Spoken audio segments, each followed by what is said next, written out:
आप सुन रहे हैं जगत गुरु तत्वदर्शी संत रामपाल जी महाराज द्वारा लिखित पुस्तक ज्ञान गंगा भाग 2। भक्ति मर्यादा। जीव हमारी जाति है, मानव धर्म हमारा, हिंदू मुस्लिम सिख ईसाई धर्म नहीं कोई न्यारा। प्रिय भक्तजनों, आज से लगभग 5000 वर्ष पहले कोई भी धर्म या अन्य संप्रदाय नहीं था। न हिंदू, न मुस्लिम, न सिख और न ईसाई थे। केवल मानव धर्म था। सभी का एक ही मानव धर्म था और है। लेकिन जैसे जैसे कलयुग का प्रभाव बढ़ता गया वैसे वैसे लोगों में मतभेद होता गया। कारण सिर्फ यही रहा कि धार्मिक कुल गुरुओं द्वारा शास्त्रों में लिखी हुई सच्चाई को दबा दिया गया। कारण चाहे स्वार्थ हो या ऊपरी दिखावा, जिसके परिणाम स्वरूप आज एक मानव धर्म के 4 धर्म और अन्य अनेक संप्रदाय बन चुकी हैं, जिसके कारण आपस में मतभेद होना स्वाभाविक ही है। सभी का प्रभु भगवान राम, अल्लाह, रब, गॉड, खुदा, परमेश्वर एक ही है। ये भाषा भिन्न पर्यायवाची शब्द हैं। सभी मानते हैं कि सबका मालिक एक है, लेकिन फिर भी ये अलग अलग धर्म संप्रदाय क्यों? ये बात बिल्कुल ठीक है कि सबका मालिक रब, खुदा, अल्लाह, गॉड, राम, परमेश्वर एक ही है, जिसका वास्तविक नाम कबीर है और वो अपने सतलोक सद्धाम सचखंड में मानव सा सदृश स्वरूप में आकार में रहता है। लेकिन अब हिंदू तो कहते हैं कि हमारा राम बड़ा है, मुस्लिम कहते हैं कि हमारा अल्लाह बड़ा है, ईसाई कहते हैं कि हमारा ईसा मसीह बड़ा और सिख कहते हैं कि हमारे गुरु नानक साहिब जी बड़े हैं। ऐसे कहते हैं जैसे 4 नादान बच्चे कहते हैं कि ये मेरा पापा, दूसरा कहेगा ये मेरा पापा है, तेरा नहीं है, तीसरा कहेगा ये तो मेरा पिताजी है जो सबसे बड़ा है, और फिर चौथा कहेगा कि अरे नहीं नादानो, ये मेरा डैडी है, तुम्हारा नहीं है, जबकि उन चारों का पिता वही एक ही है। इन्हीं नादान बच्चों की तरह आज हमारा मानव समाज लड़ रहा है। कोई कहे हमारा राम बड़ा है, कोई कहे खुदाई रे, कोई कहे हमारा ईसा मसीह बड़ा, ये बाटा रहे लगाई रे। जबकि हमारे सभी धार्मिक ग्रंथों व शास्त्रों में उस एक प्रभु मालिक रब खुदा अल्लाह राम साहिब गॉड परमेश्वर की प्रत्यक्ष नाम लिखकर महिमा गाई है कि वो एक मालिक प्रभु कबीर साहिब है जो सतलोक में मानव सदृश स्वरूप में आकार में रहता है। वेद, गीता, कुरान, बाइबल और गुरु ग्रंथ साहिब ये सब लगभग मिलते जुलते ही हैं। यजुर्वेद के अध्याय 5 के श्लोक नंबर 32 में, सामवेद के मंत्र नंबर 1422 में, अथर्ववेद के कांड नंबर 4 के अनुवाक 1 के श्लोक नंबर 7, ऋग्वेद के मंत्र 1 अध्याय 1 के सूक्त 11 के श्लोक नंबर 4 में कबीर नाम लिखकर बताया है कि पूर्ण ब्रह्म कबीर है जो सतलोक में आकार में रहता है। गीता जी चारों वेदों का संक्षिप्त सार है। गीता जी भी उसी सतपुरुष पूर्ण ब्रह्म कबीर की तरफ इशारा करती है। गीता जी के अध्याय 15 के श्लोक नंबर 16, 17, अध्याय 18 के श्लोक नंबर 46, 61, 62, अध्याय 8 के श्लोक नंबर 3, 8 से 10 तथा 22 में, अध्याय 15 के श्लोक नंबर 1, 2, 3, 4 में उसी पूर्ण परमात्मा की भक्ति करने का इशारा किया है। श्री गुरु ग्रंथ साहिब पृष्ठ नंबर 24 पर और पृष्ठ नंबर 721 पर नाम लिखकर कबीर साहिब की महिमा गाई है। इसी प्रकार कुरान और बाइबल एक ही शास्त्र समझो। दोनों लगभग एक ही संदेश देते हैं कि उस कबीर अल्लाह की महिमा बयान करो जिसकी शक्ति से ये सब सृष्टि चलायमान है। कुरान शरीफ में सूरत फुरकानी नंबर 25 की आयत नंबर 52 से 59 तक में कबीरन, खबीरा, कबीरू आदि शब्द लिखकर उसी एक कबीर अल्लाह की पाकी बयान की हुई है कि ए पैगंबर मोहम्मद, उस कबीर अल्लाह की पाकी बयान करो जो 6 दिन में अपनी शक्ति से सृष्टि रचकर 7वें दिन तख्त पर जा बिराजा अर्थात सतलोक में जाकर विश्राम किया। वो अल्लाह प्रभु कबीर है। इसी का प्रमाण बाइबल के अंदर उत्पत्ति ग्रंथ में सृष्टि क्रम में बाइबल के प्रारंभ में ही 7 दिन की रचना में 1:20-2:5 में है। सभी संतों व ग्रंथों का सार यही है कि पूर्ण गुरु जिसके पास तीनों नाम हो और नाम देने का अधिकार भी हो, उससे नाम लेकर जीव को जन्म मृत्यु रूपी रोग से छुटकारा पाना चाहिए। क्योंकि हमारा उद्देश्य आपको काल की कारागार से छुटवाकर अपने मूल मालिक कबीरदेव कबीर साहिब के सतलोक को प्राप्त करवाना है। कबीरदेव ने अपनी वाणी में कहा है कि एक जीव को काल साधना से हटाकर पूर्ण गुरु के पास लाकर सत्य उपदेश दिलाने का पुण्य इतना होता है कि जितना करोड़ गाय बकरे आदि प्राणियों को कसाई से छुटवाने का होता है। क्योंकि यह अबोध मानव शरीरधारी प्राणी गलत गुरुओं द्वारा बताई गई शास्त्र विरुद्ध साधना से काल के जाल में फंसा रहकर न जाने कितने दुखदायी 84 लाख योनियों के कष्ट को झेलता रहता है। जब ये जीवात्मा कबीरदेव कबीर साहिब की शरण में पूरे गुरु के माध्यम से आ जाती है, नाम से जुड़ जाती है, तो फिर इसका जन्म तथा मृत्यु का कष्ट सदा के लिए समाप्त हो जाता है और सतलोक में वास्तविक परम शांति को प्राप्त करता है। अब प्रश्न आता है कि आजकल गुरु ज्यादा से ज्यादा शिष्य बनाकर अपनी योग्यता का प्रमाण दिखाते हैं। अर्थात हर कोई 4 कथा सीख लेता है और कहता कि मैं भी नाम दे देता हूँ और भोली आत्माओं को काल के जाल में डाल देता है। चूंकि शास्त्रों के विरुद्ध नाम उपदेश देने वाले और जपने वाले सभी निश्चित ही नरक के अधिकारी होंगे और उनको नरक में उल्टा लटकाया जाएगा। ये कथन शास्त्र, गीता, वेद व सर्व ग्रंथ ही बताते हैं। इसी कथन को सिद्ध करने के लिए एक संक्षिप्त कथा बताता हूँ।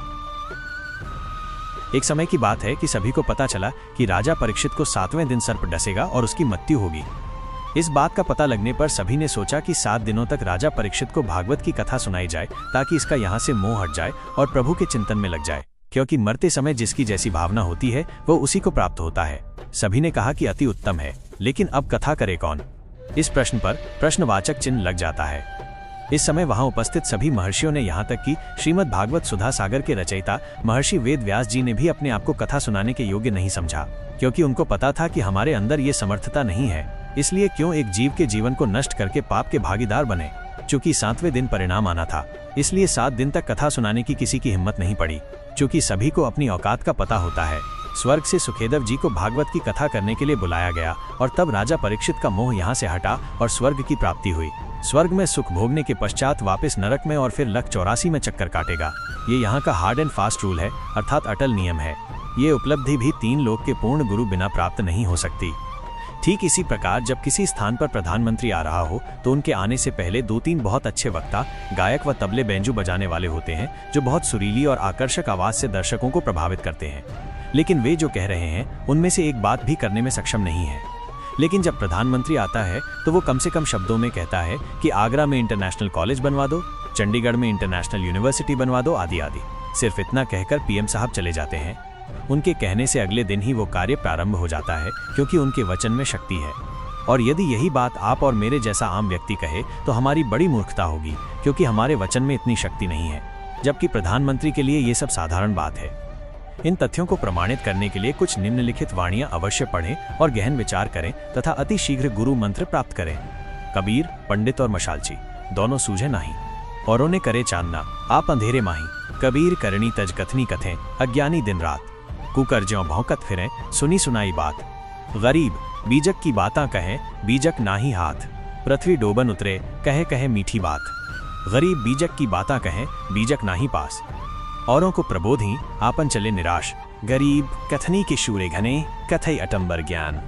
बाहर जवाब आवे नहीं, लीद करे मैदान। कथा करना व नाम उपदेश देना कोई बच्चों का खेल नहीं है कि लीक आंख में पोथी, चलो मैं भी कथा कर देता हूँ, चलो मैं भी रामायण का पाठ कर देता हूँ, गीता जी का पाठ कर देता हूँ, ग्रंथ साहिब का पाठ कर देता हूँ, अर्थात सत्संग कर देता हूँ और नाम भी दे देता हूँ, आदि आदि। पूर्ण संत को ही कथा करने व उपदेश देने का अधिकार होता है और उस कथा का समापन भी वही कर सकता है। चूंकि पूर्ण संत के शब्द में शक्ति होती है, जैसे सुखदेव के शब्द में थी। जैसे कोई सत्संग करे और मान लो उसमें आम की महिमा बताए कि आम बहुत मीठा होता है, फलों का राजा होता है, उसका रंग पीला होता है, आदि आदि। और यदि कोई आकर कहे कि ला भाई आम दो, तो वो सत्संग करने वाला कहे कि मेरे पास तो आम नहीं है। फिर लेने वाला कहे कि कहाँ मिलेगा, उसको जवाब मिले कि पता नहीं, आम तो निराकार है, वो दिखाई थोड़े ही देता है। फिर लेने वाला कहेगा कि अरे नादान, जब तेरे पास आम है ही नहीं और न ही तेरे को ये पता कि आम कहाँ से मिलेगा, साथ में कह रहा है कि वो निराकार है, तो व्यर्थ में शोर मचाता क्यों फिर रहा है। कहने का अभिप्राय यह है कि तत्वज्ञान रहित व बिना अधिकारी कथा करने वाले और उसके मुख से सुनने वाले सभी नरक के अधिकारी होते हैं। यदि कोई व्यक्ति अपने आप ही गुरु बनकर शिष्य बना लेता है तो समझो अपने सिर पर भार चढ़ा लेता है, क्योंकि परमेश्वर का नियम है कि जब तक शिष्य पार नहीं होगा तब तक गुरु को बार बार जन्म लेते रहना पड़ता है। पूर्ण गुरु अधूरे शिष्यों से छुटकारा पाने के लिए ऐसी लीला किया करते हैं जिससे अज्ञानी शिष्यों को गुरु के प्रति नफरत हो जाती है। जैसे कबीर साहिब जब काशी में प्रकट हुए थे, उस समय कबीर साहिब के 64 लाख शिष्य बन गए थे। उनकी परीक्षा लेने के लिए कबीर साहिब ने काशी शहर की एक मशहूर वैश्या को सत्संग ज्ञान समझाने के लिए उसके घर पर जाना शुरू कर दिया, जिसको देख व सुनकर चेलों के दिल में गुरु के प्रति घृणा पैदा हो गई और सभी का अपने गुरु के प्रति विश्वास टूट गया। केवल 2 को छोड़कर सभी शिष्य गुरु विहीन हो गए। सदगुरु गरीबदास जी महाराज की वाणी में प्रमाण है, गरीब चंडाली के चौक में सदगुरु बैठे जाए, 64 लाख गारद गए, 2 रहे सतगुरु पाए। भड़वा भड़वा सब कहें, जानत नाही खोज, दास गरीब कबीर करम से बांटत सिर का बोझ। हम आपसे यही प्रार्थना करना चाहते हैं कि सोच विचार कर सौदा करो। सामवेद के श्लोक नंबर 822 में बताया गया है कि जीव की मुक्ति 3 नामों से होगी। प्रथम ओम, दूसरा सतनाम तत् और तीसरा सारनाम सत। यही गीता जी भी प्रमाण देती है कि ओम तत्सत और श्री गुरु ग्रंथ साहिब भी इसी सतनाम जपने का इशारा कर रहा है। सतनाम कोई जपने का नाम नहीं है, यह तो उस नाम की तरफ इशारा कर रहा है जो एक सच्चा नाम है। इसी तरह ये सारनाम भी अकेला ओम मंत्र किसी काम का नहीं है। ये तीनों नाम व नाम देने की आज्ञा मुझे मेरे गुरुदेव स्वामी रामदेवानंद जी महाराज द्वारा बख्शीश है, जो कबीर साहिब से पीढ़ी दर पीढ़ी चलती आ रही है। पहले आप सत्संग सुनो, सेवा करो, जिससे आपका भक्ति रूपी खेत संवर जाएगा।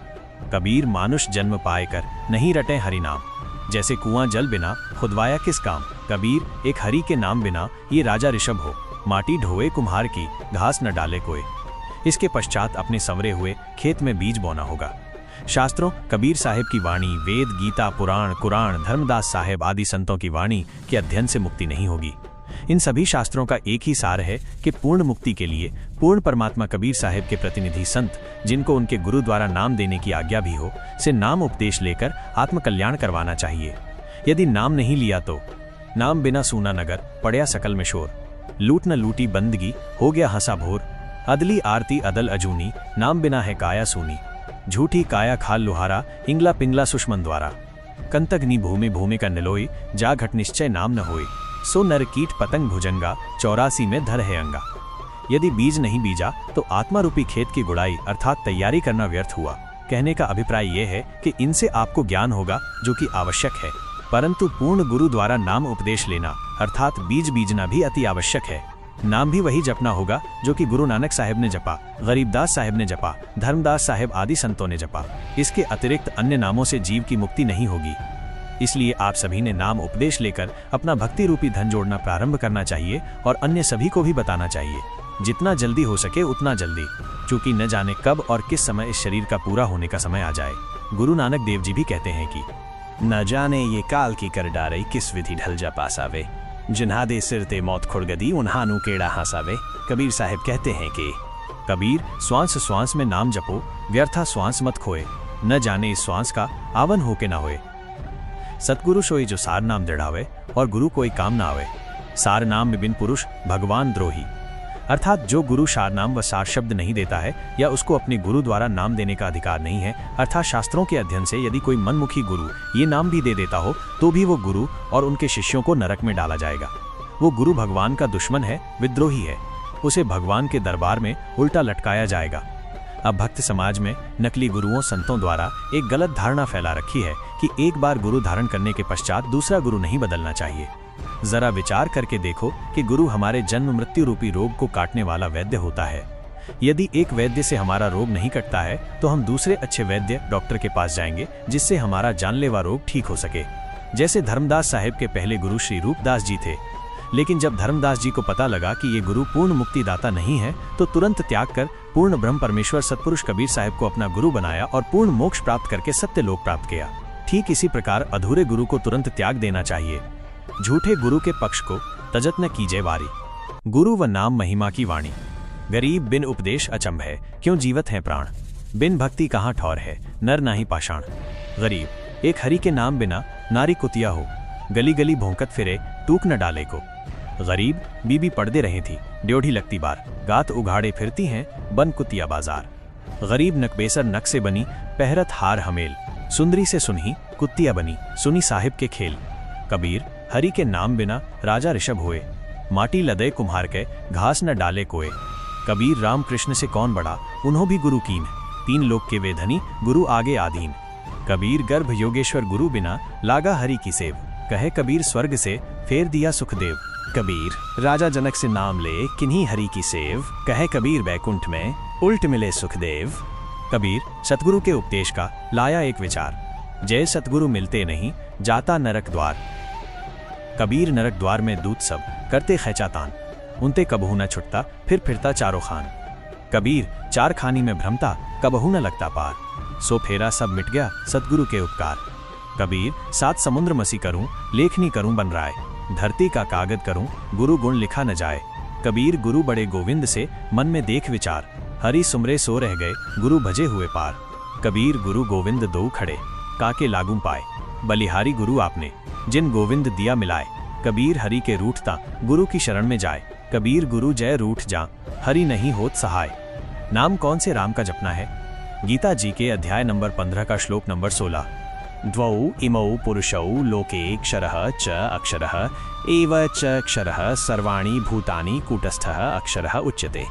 अनुवाद: इस संसार में दो प्रकार के भगवान हैं, नाशवान और अविनाशी, और ये संपूर्ण भूत प्राणियों के शरीर तो नाशवान और जीवात्मा अविनाशी कहा जाता है। गीता जी के अध्याय नंबर 15 का श्लोक नंबर 17। उत्तम पुरुष तु अन्य परमात्मा इति उदाहरित य लोकत्रयम आविश्य बिभर्ति अव्यय ईश्वर। अनुवाद। उत्तम भगवान तो अन्य ही है जो तीनों लोकों में प्रवेश करके सबका धारण पोषण करता है एवं अविनाशी परमेश्वर परमात्मा इस प्रकार कहा गया है। कबीर। अक्षर पुरुष एक पेड़ है, निरंजन वाकी डार, त्रिदेवा ब्रह्मा विष्णु शिव, शाखा भये पात भया संसार। कबीर तीन देव को सब कोई ध्यावे, चौथे देव का मरम न पावे, चौथा छोड़ जो पंचम ध्यावे, कहे कबीर सो हमरे आवे। कबीर। तीन गुणन की भक्ति में भूली पड़ियो संसार, कहे कबीर निज नाम बिन कैसे उतरे पार। कबीर। ओंकार नाम ब्रह्म काल का ये करता मति जानी, सांचा शब्द कबीर का पर्दा माही पहचानी। कबीर। तीन लोक सब राम जपत है, जान मुक्ति को धाम, रामचंद्र वशिष्ठ गुरु किया तिन कही सुनायो नाम। कबीर। रामकृष्ण अवतार हैं, इनका नाही संसार, जिन साहब संसार किया सो किन्हू न जन्म्या नारी। कबीर। चार भुजा के भजन में भूली परे सब संत। कबीरा सुमिरे तासु को जाके भुजा अनंत। कबीर। वाशिष्ठ मुनि से तत्वेता ज्ञानी, शोध कर लग्न धेरे, सीता हरण मरण दशरथ को बन बन राम फिरे। कबीर। समुद्र पाटी लंका गए, सीता को भरतार, ताही अगस्त मुनि पिए गयो, इनमें कौन करतार। कबीर। गोवर्धन कृष्ण जी उठाया, द्रोणागिरी हनुमंत, शेष नाग सब सृष्टि उठाई, इनमें कौन भगवंत। गरीब। दुर्वासा कोपे तहां, समझ ने आई नीच, 56 कोटि यादव कटे, मची रुधिर की कीच। कबीर। काटे बंधन विपत्ति में, कठिन किया संग्राम, चीन्हो रे नर प्राणिया, गरुड़ बड़ों की राम। कबीर। कह कबीर चित चेतहु, शब्द करो निरुवार, श्री रामचंद्र को करता कहते हैं, भूली पड़ियो संसार। कबीर। जिन रामकृष्ण निरंजन किया, सो तो करता न्यार, अंधा ज्ञान न बूझई, कहे कबीर विचार। कबीर। तीन गुणों ब्रह्मा विष्णु शिव की भक्ति में भूल पड़ियो संसार, कहे कबीर निज नाम बिना कैसे उतरो पार। शब्द संत रामपाल दास जी महाराज द्वारा रचित। युद्ध जीत कर पांडव खुशी हुए अपार, इंद्रप्रस्थ की गद्दी पर युधिष्ठिर की सरकार। एक दिन अर्जुन पूछता, सुन कृष्ण भगवान, एक बार फिर सुना दियो वो निर्मल गीता ज्ञान। घमासान युद्ध के कारण भूल पड़ी है मोहे, ज्यों का त्यों कहना भगवन, तनिक न अंतर हुए। ऋषि मुनि और देवता सबको रहे तुम खाए, इनको भी नहीं छोड़ा आपने, रहे तुम्हारा ही गुण गाए। कृष्ण बोले अर्जुन से, ये गलती क्यों किन, ऐसे निर्मल ज्ञान को भूल गया बुद्धिहीन। अब मुझे भी कुछ याद नहीं, भूल पड़ी निदान, ज्यों का त्यों उस गीता का मैं नहीं कर सकता गुणगान। स्वयं श्री कृष्ण को याद नहीं और अर्जुन को धमकावे। बुद्धि काल के हाथ है, चाहे त्रिलोकीनाथ कहलावे। ज्ञानहीन प्रचार का ज्ञान कथें दिन रात, जो सर्व को खाने वाला कहें उसी की बात। सब कहें भगवान कृपालु हैं, कृपया करे दयाल, जिसकी सब पूजा करे वो स्वयं कहे मैं काल। मारे खावे सबको वो कैसा कृपाल, कुत्ते गधे सुअर बनावे है फिर भी दीन दयाल। बाइबल वेद कुरान है जैसे चांद प्रकाश, सूरज ज्ञान कबीर का करे तिमर का नाश। रामपाल साची कहे करो विवेक विचार, सतनाम व सारनाम यही मंत्र है सार। कबीर। हमारा राम है वो है दीन दयाल, संकट मोचन कष्ट हरण, गुण गावे रामपाल। शब्द संत रामपाल दास जी महाराज द्वारा रचित। ब्रह्मा विष्णु शिव हैं तीन लोक प्रधान, अष्टांगी इनकी माता है और पिता काल भगवान। 1 लाख को काल नित खावे सीना ताण, ब्रह्मा बनावे विष्णु पाले, शिव कर दे कल्याण। अर्जुन डर के पूछता है ये कौन रूप भगवान, कहे निरंजन मैं काल हूँ सबको आया खान। ब्रह्म नाम इसी का है वेद करें गुणगान, जन्म मरण 84 ये इसका संविधान। 4 राम की भक्ति में लग रहा संसार, 5वें राम का ज्ञान नहीं जो पार उतारनहार। ब्रह्मा विष्णु शिव तीनों गुण हैं, दूसरा प्रकृति का जाल।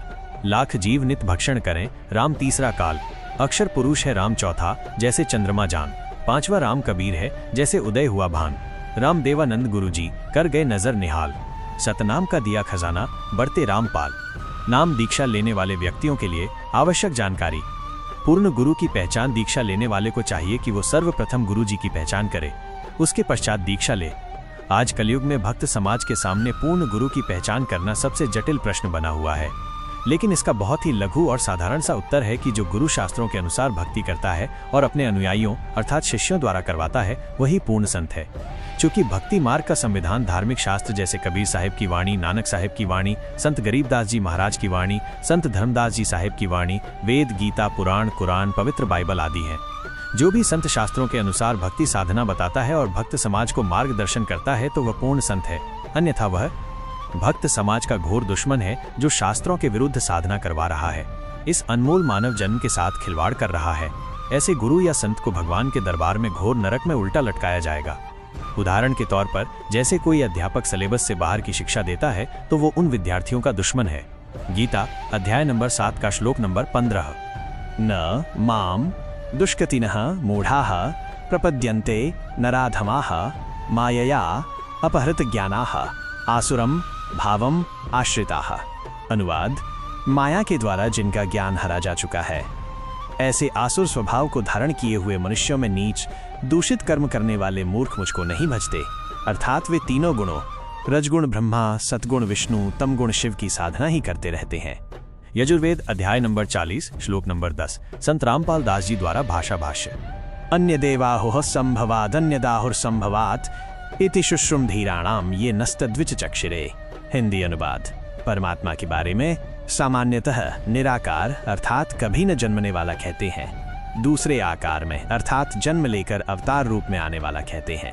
जो टिकाऊ अर्थात पूर्ण ज्ञानी अच्छी प्रकार सुनाते हैं, उसको इस प्रकार सही तौर पर वही समरूप अर्थात यथार्थ रूप में भिन्न भिन्न रूप से प्रत्यक्ष ज्ञान करवाते हैं। गीता अध्याय नंबर 4 का श्लोक नंबर 34। तत्विद्धि प्रणिपातेन परिप्रश्नेन सेवया उपदेक्षन्ति ते ज्ञानम ज्ञानिनः तत्वदर्शिनः। अनुवाद, उसको समझ उन पूर्ण परमात्मा के ज्ञान व समाधान को जानने वाले संतों को भली भांति दंडवत प्रणाम करने से, उनकी सेवा करने से और कपट छोड़कर सरलता पूर्वक प्रश्न करने से वे परमात्मा तत्व को भली भांति जानने वाले ज्ञानी महात्मा तुझे उस तत्व ज्ञान का उपदेश करेंगे। उपदेशी के लिए मर्यादा। नंबर 1, नशीली वस्तुओं का सेवन निषेध। हुक्का, शराब, बियर, तंबाकू, बीड़ी, सिगरेट, हुलास सूंघना, गुटखा, मांस, अंडा, सुल्फा, अफीम, गांजा और अन्य नशीली चीजों का सेवन तो दूर रहा, किसी को नशीली वस्तु लाकर भी नहीं देनी है। बंदी छोड़ गरीबदास जी महाराज इन सभी नशीली वस्तुओं को बहुत बुरा बताते हुए अपनी वाणी में कहते हैं कि सुरापान मद्य मांसाहारी गमन करे भोगे पर नारी। 70 जन्म कटत हैं शीशम, साक्षी साहिब है जगदीशम। पर द्वारा स्त्री का खोले, 70 जन्म अंधा हो डोले। मदरा पीवे कड़वा पानी, 70 जन्म श्वान के जानी। गरीब हुक्का हरदम पीवते, लाल मिलावें धूर। इसमें संशय है नहीं, जन्म पिछले सूर। गरीब सो नारी जारी करे, सुरापान 100 बार। एक चिलम हुक्का भरे, डूबे काली धार। गरीब सूर गऊ खात हैं, भक्ति बिहू निराड़। भांग तंबाकू खा गए, सो चाबत हैं हाड़। गरीब भांग तंबाकू पीव ही, सुरा पान से हेत। गोश्त मट्टी खाए कर, जंगली बने प्रेत। गरीब पान तंबाकू चाब ही, नास नाक में देत। सो तो इराने गए, ज्यूं भड़भूजे का रेत। गरीब भांग तंबाकू पीव ही, गोश्त गला कबाब। मोर मंग कमखत हैं, देगे कहाँ जवाब। नंबर 2, तीर्थ स्थानों पर जाना निषेध। किसी प्रकार का कोई व्रत नहीं रखना है, कोई तीर्थ यात्रा नहीं करनी, न कोई गंगा स्नान आदि करना, न किसी अन्य धार्मिक स्थल पर स्नानार्थ व दर्शनार्थ जाना है। किसी मंदिर व इष्ट धाम में पूजा व भक्ति के भाव से नहीं जाना कि इस मंदिर में भगवान है। भगवान कोई पशु तो है नहीं कि उसको पुजारी जी ने मंदिर में बांध रखा है। भगवान तो कण कण में व्यापक है। ये सभी साधनाएं शास्त्रों के विरुद्ध हैं। जरा विचार करके देखो कि ये सभी तीर्थ स्थल जैसे जगन्नाथ का मंदिर, बद्रीनाथ, हरिद्वार, मक्का मदीना, अमरनाथ, वैष्णो देवी, वृंदावन, मथुरा, बरसाना, अयोध्या राम मंदिर, काशी धाम, छुड़ानी धाम आदि मंदिर, मस्जिद, गुरुद्वारा, चर्च व इष्ट धाम आदि ऐसे स्थल हैं जहाँ पर कोई संत रहते थे। वे वहाँ पर अपनी भक्ति साधना करके, अपना भक्ति रूपी धन जोड़ करके शरीर छोड़कर अपने इष्ट देव के लोक में चले गए। तत्पश्चात उनकी यादगार को प्रमाणित रखने के लिए वहाँ पर किसी ने मंदिर, किसी ने मस्जिद, किसी ने गुरुद्वारा, किसी ने चर्च या किसी ने धर्मशाला आदि बनवा दी, ताकि उनकी याद बनी रहे और हमारे जैसे तुच्छ प्राणियों को प्रमाण मिलता रहे कि हमें ऐसे ही कर्म करने चाहिए जैसे कि इन महान आत्माओं ने किए हैं। ये सभी धार्मिक स्थल हम सभी को यही संदेश देते हैं कि जैसे भक्ति साधना इन नामी संतों ने की है, ऐसी ही आप करो। इसके लिए आप इसी तरीके से साधना करने वाले व बताने वाले संतों की तलाश करो और फिर जैसा वे कहें वैसा ही करो। लेकिन बाद में इन स्थानों की ही पूजा प्रारंभ हो गई, जो कि बिल्कुल व्यर्थ है और शास्त्रों के विरुद्ध है।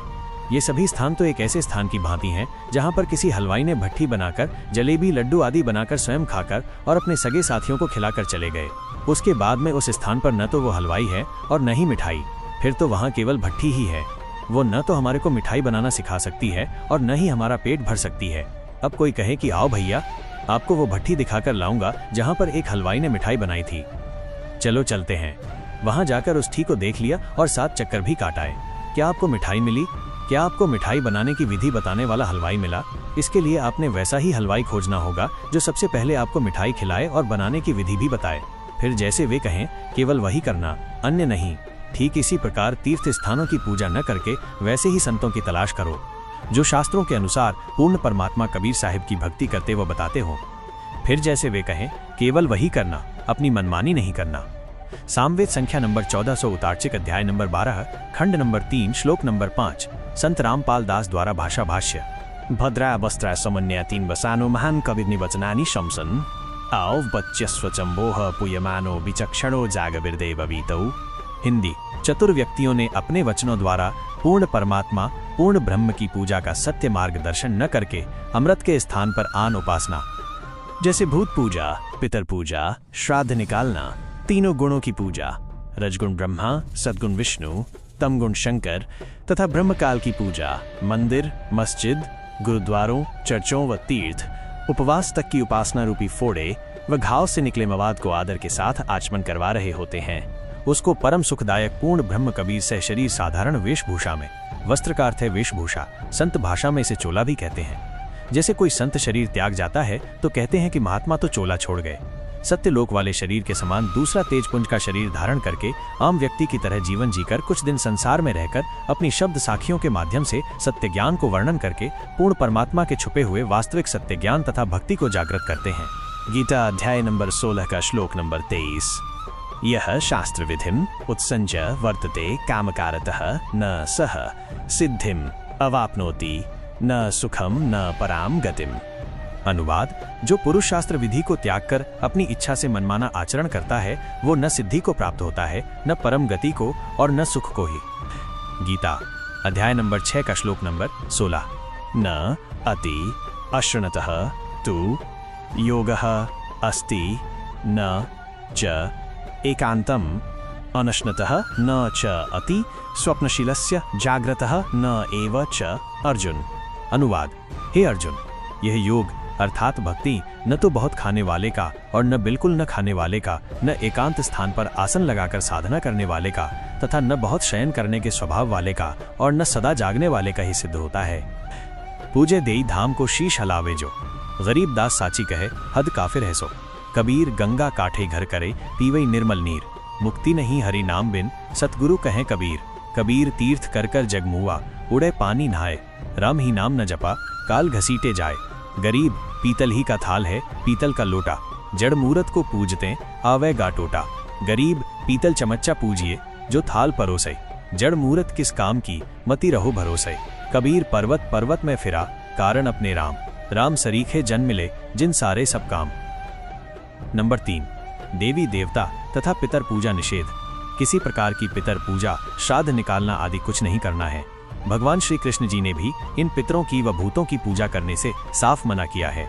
गीता जी के अध्याय नंबर 9 के श्लोक नंबर 25 में कहा है कि यान्ति देवव्रताः देवान् पितृरन् यान्ति पितृव्रताः भूतानि यान्ति भूतेज्याः मद्याजिनः अपि माम। अनुवाद। देवताओं को पूजने वाले देवताओं को प्राप्त होते हैं, पितरों को पूजने वाले पितरों को प्राप्त होते हैं, भूतों को पूजने वाले भूतों को प्राप्त होते हैं और मतानुसार पूजन करने वाले भक्त मुझसे ही लाभान्वित होते हैं। बंदी छोड़ गरीबदास जी महाराज और कबीर साहिब जी महाराज भी कहते हैं, गरीब भूत रमे सो भूत है, देव रमे सो देव, राम रमे सो राम है, सुनो सकल सुरभेव। इसलिए उस पूर्ण परमात्मा परमेश्वर की भक्ति करो जिससे पूर्ण मुक्ति होवे। वो परमात्मा पूर्ण ब्रह्म सतपुरुष सत कबीर है। इसी का प्रमाण गीता जी के अध्याय नंबर 18 के श्लोक नंबर 46 में है। यतः प्रवृत्तिर्भूतानां येन सर्वमिदं ततं स्वकर्मणा तमभ्यर्च्य सिद्धिं विन्दति मानवः। अनुवाद। जिस परमेश्वर से संपूर्ण प्राणियों की उत्पत्ति हुई है और जिससे ये समस्त जगत व्याप्त है, उस परमेश्वर की अपने स्वाभाविक कर्मों द्वारा पूजा करके मनुष्य परम सिद्धि को प्राप्त हो जाता है। गीता अध्याय नंबर 18 का श्लोक नंबर 62। तमेव शरणं गच्छ सर्वभावेन भारत, तत्प्रसादात् पराम शांतिम स्थानं प्राप्स्यसि शाश्वतम। अनुवाद। हे भरतवंशोद्भव अर्जुन, तू सर्वभाव से उस परमेश्वर की ही शरण में चला जा। उसकी कृपा से तू परम शांति को और अविनाशी स्थान को प्राप्त हो जाएगा। सर्वभाव का तात्पर्य है कि कोई अन्य पूजा न करके मन कर्म वचन से एक परमेश्वर में आस्था रखना। गीता अध्याय नंबर 8 का श्लोक नंबर 22।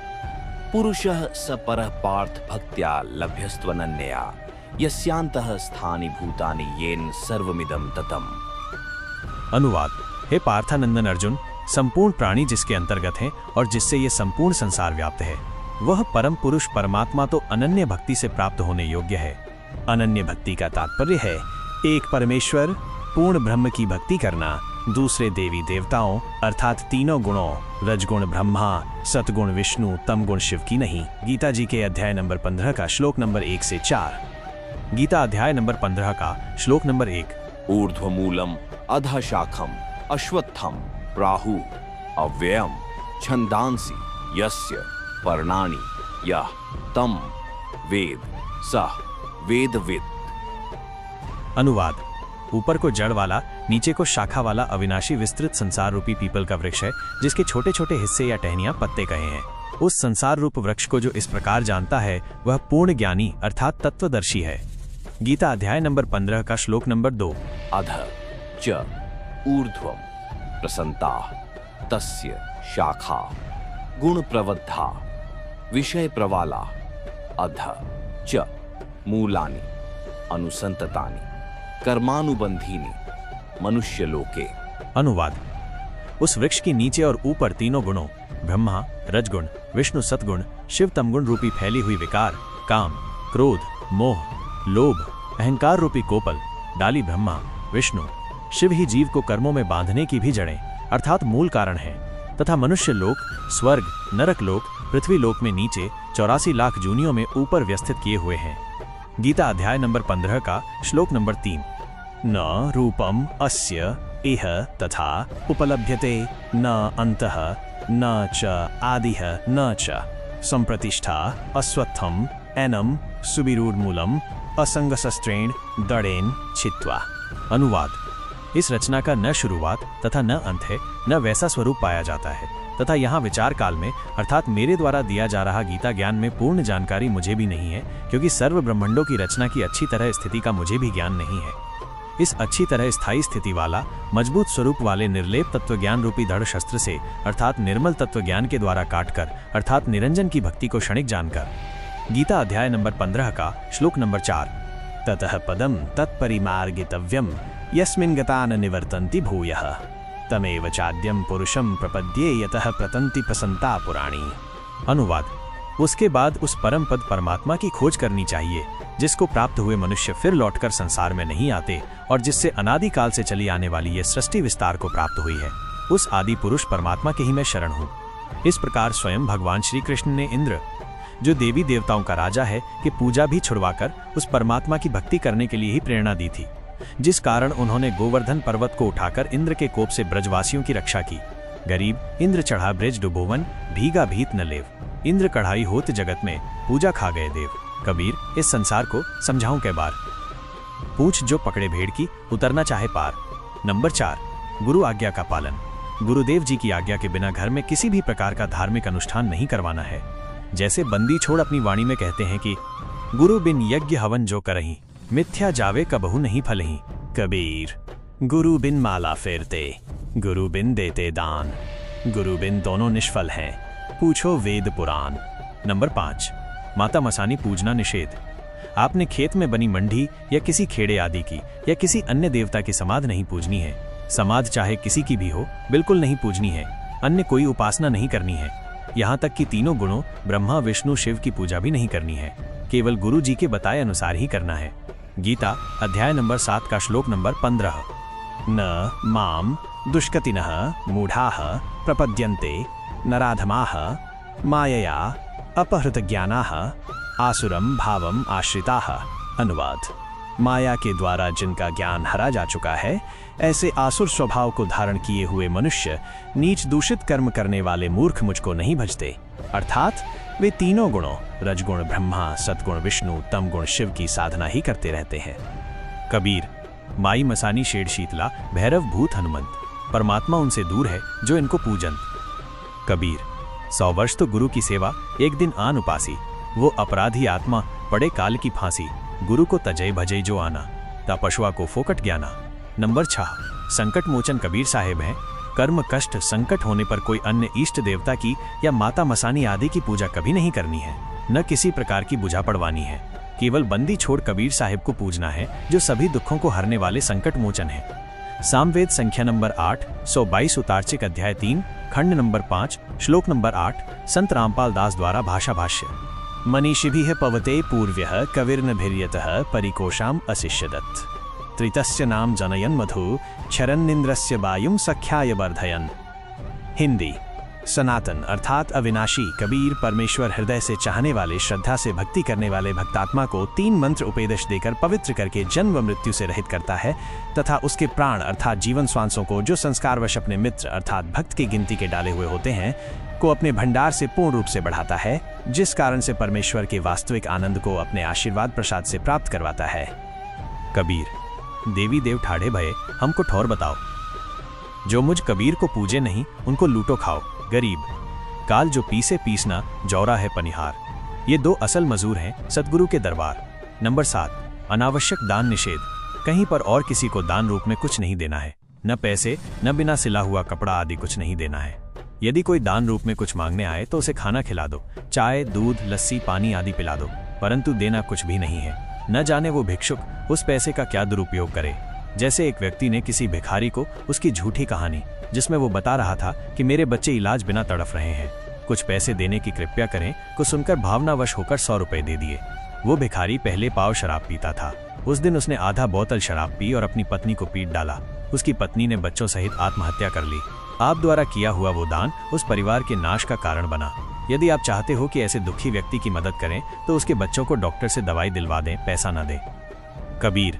गुरु बिन माला फेरते, गुरु बिन देते दान, गुरु बिन दोनों निष्फल हैं, पूछो वेद पुराण। नंबर 8, झूठा खाना निषेध। ऐसे व्यक्ति का झूठा नहीं खाना है जो शराब मांस तंबाकू अंडा बियर अफीम गांजा आदि का सेवन करता हो। नंबर 9, सत्यलोक गमन। देहांत के बाद क्रिया कर्म निषेध। यदि परिवार में किसी की मौत हो जाती है, चिता में अग्नि कोई भी दे सकता है। घर का या अन्य तथा अग्नि प्रज्वलित करते समय मंगलाचरण बोल दें। उसके फूल आदि कुछ नहीं उठाने हैं। यदि उस स्थान को साफ करना अनिवार्य है तो उन अस्थियों को उठाकर स्वयं ही किसी स्थान पर चलते पानी में बहा दें। उस समय मंगलाचरण उच्चारण कर दें। न पिंड आदि भरवाने हैं, न 13वीं 6 माही बरसोधी तथा श्राद्ध आदि कुछ नहीं करना है। किसी भी अन्य व्यक्ति से हवन आदि नहीं करवाना है। संबंधी तथा रिश्तेदारों आदि जो शोक व्यक्त करने आए उनके लिए कोई भी एक दिन नियुक्त करें। उस दिन प्रतिदिन करने वाला नित्य नियम करें, ज्योति जागृत करें, फिर सर्व को खाना खिलाएं। यदि आपने मरने वाले के नाम पर कुछ धर्म करना है तो अपने गुरुदेव जी की आज्ञा लेकर बंदी छोड़ गरीबदास जी महाराज की अमृतमयी वाणी का अखंड पाठ करवाना चाहिए। यदि पाठ करने की आज्ञा न मिले तो परिवार के उपदेशी भक्त 4 दिन या 7 दिन घर में एक अखंड ज्योति देशी घी की जलाएं तथा ब्रह्म गायत्री मंत्र प्रतिदिन 4 बार करें तथा 3 या 1 बार के मंत्र का दान संकल्प सतलोकवासी को करें। जैसा उचित समझें 1 2 3 तक मंत्र के जाप का फल उसे दान करें। प्रतिदिन की तरह ज्योति व आरती नाम स्मरण करते रहना है, ये याद रखते हुए कि कबीर। साथी हमारे चले गए, हम भी चालनहार। कोई कागज में बाकी रह रही, ताते लगी है वार। कबीर। देह पड़ी तो क्या हुआ, झूठा सभी पटीट। पक्षी उड़िया आकाश को, चलता कर गया बीट। कर्म कांड के विषय में सत्य कथा।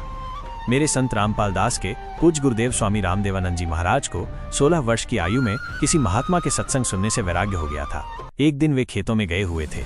पास में ही वन था। उन्होंने वन में जाकर किसी मृत जानवर की हड्डियों के पास अपने कपड़े फाड़कर फेंक दिए और स्वयं महात्मा जी के साथ चले गए। जब उनकी खोज हुई तो उनके घर वालों ने देखा कि वन में हड्डियों के पास फटे हुए कपड़े पड़े हैं, तो उन्होंने सोचा कि किसी जंगली जानवर ने उन्हें खा लिया है। उन कपड़ों तथा हड्डियों को उठाकर घर पर ले गए और अंतिम संस्कार कर दिया। उसके बाद 13वीं तथा 6 माही करते हैं और फिर श्राद्ध शुरू हो जाते हैं। जब मेरे पूज्य गुरुदेव बहुत वृद्ध हो चुके थे तो वे एक बार घर पर गए। तब उन घर वालों को ये पता चला कि ये जीवित हैं और घर छोड़कर चले गए थे। उन्होंने बताया कि जब ये घर छोड़कर चले गए थे तो इनकी खोज हुई। वन में इनके कपड़े मिले, उनके पास कुछ हड्डियां पड़ी थी, तो हमने सोचा कि किसी जंगली जानवर ने इनको खा लिया है और उन कपड़ों तथा हड्डियों को घर पर लाकर अंतिम संस्कार कर दिया। फिर मैंने संत रामपाल दास ने मेरे पूज्य गुरुदेव के छोटे भाई की पत्नी से पूछा कि जब हमारे पूज्य गुरुदेव घर छोड़कर चले गए थे तो तुमने पीछे से क्या किया। उसने बताया कि जब मैं ब्याही आई थी तो उस समय मुझे इनके श्राद्ध निकलते मिले थे। मैं अपने हाथों से इनके लगभग 70 श्राद्ध निकाल चुकी हूँ।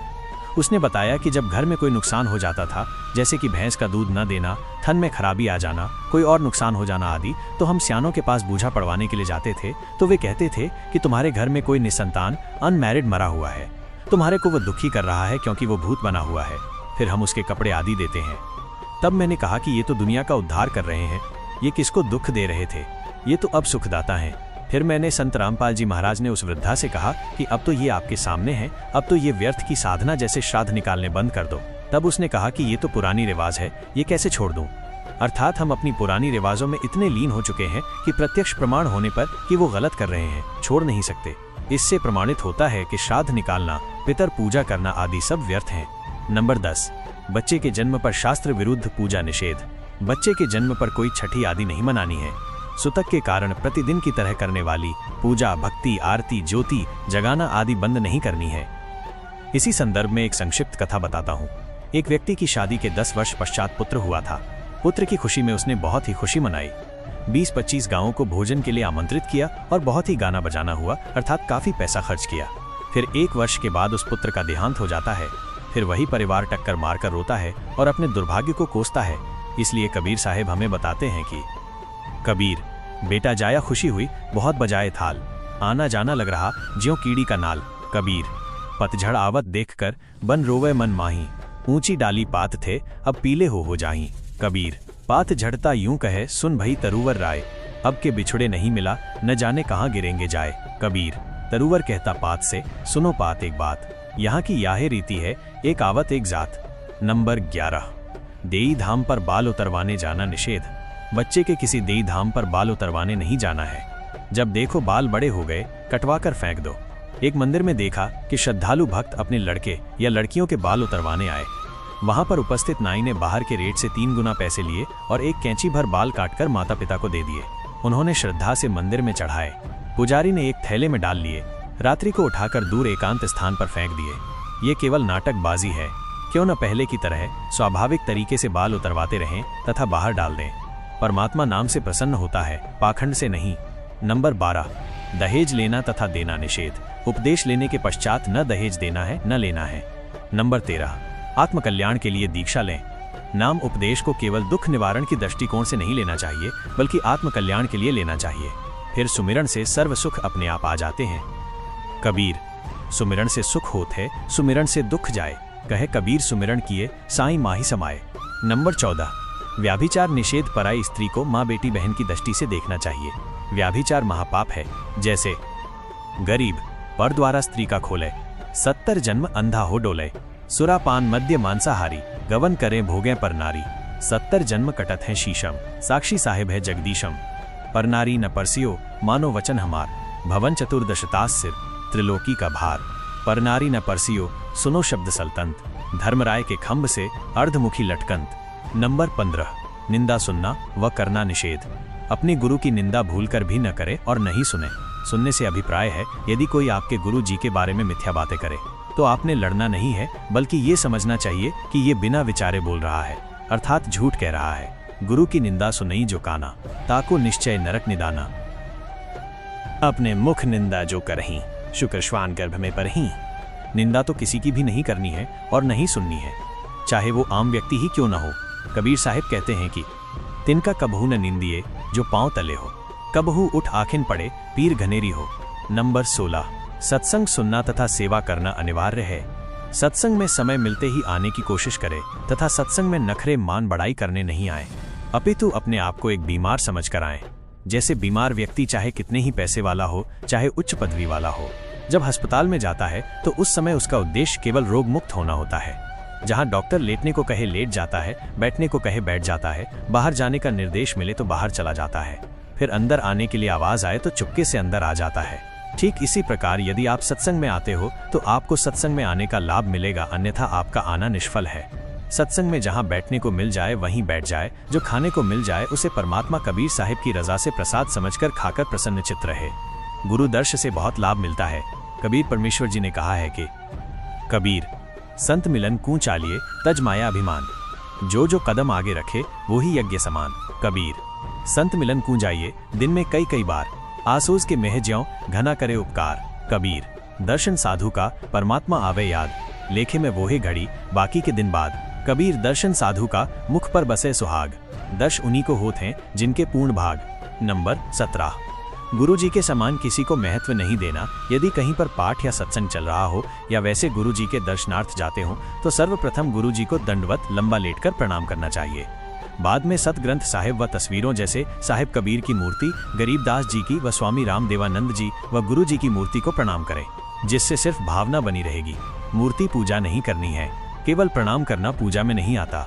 ये तो भक्त की श्रद्धा को बनाए रखने में सहयोग देता है। पूजा तो वक्त गुरु व नाम मंत्र की करनी है जो पार लगाएगा।